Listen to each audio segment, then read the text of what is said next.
Hi everyone, and welcome back to LearnSBOM. I'm Henry, and today I'll be reviewing the Lib4SBOM library. The Lib4SBOM library is a library that parses and generates software bill of materials.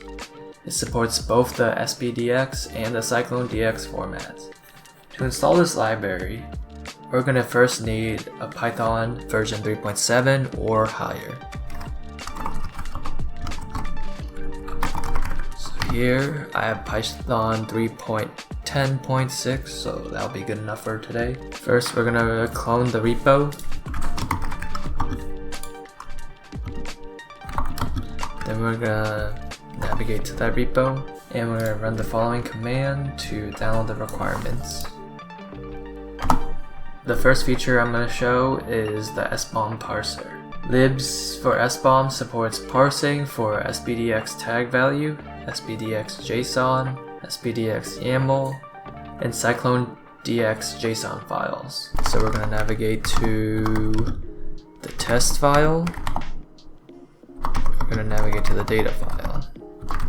I'm going to open this up in Visual Code to see the SBOM we're going to parse. So this is the example SBOM we're going to use as a test. So the first step is to call your SBOM parser object. Import this. Then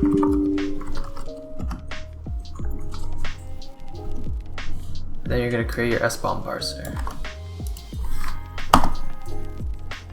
Now in SBOM parser, you can either leave it blank, which it'll be set to auto and it'll parse both CDX and SPDX files, or you can set it to SPDX or CycloneDX and it will only parse its respective files. So for now, the type is auto, and we're going to parse our test SBOM, which is test_SBOM.SPDX.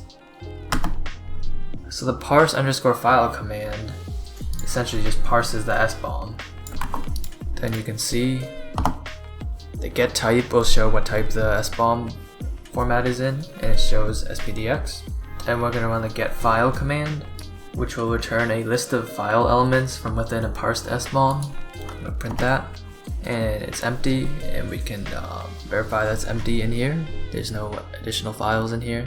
Next command we're going to run is get packages, which will get all the packages within the SBOM. And we're going to print it out, which will show all this. We can just get the length of it, which will be 4, and we confirm right here 1, 2, 3, 4, and you confirm that all the packages are in here, virtual, and next we're gonna show the relationships. This prints out all the relationships. You can confirm the relationships are right here, 4 relationships, and if you want to test it, you can just print out each index.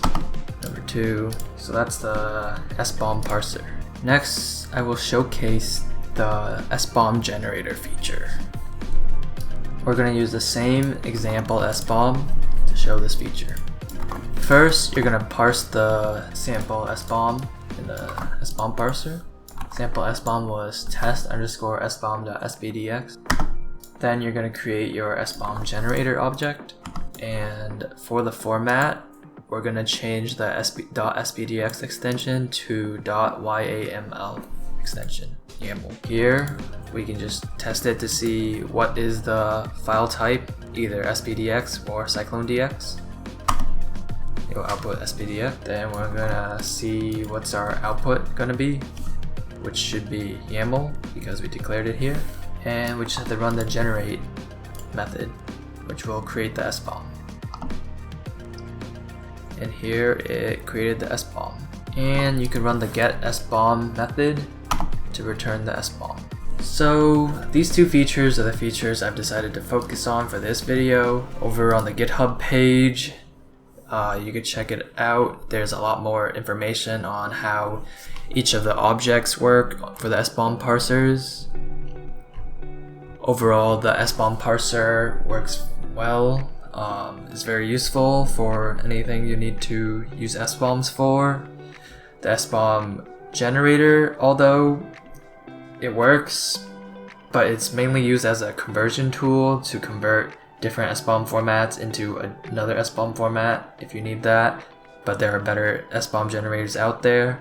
Thank you guys for watching. That's it for me. Thank you for checking out this video. If you really liked it, be sure to check out our other videos right here, and then you can also subscribe right up top here. And again, thank you. Bye-bye.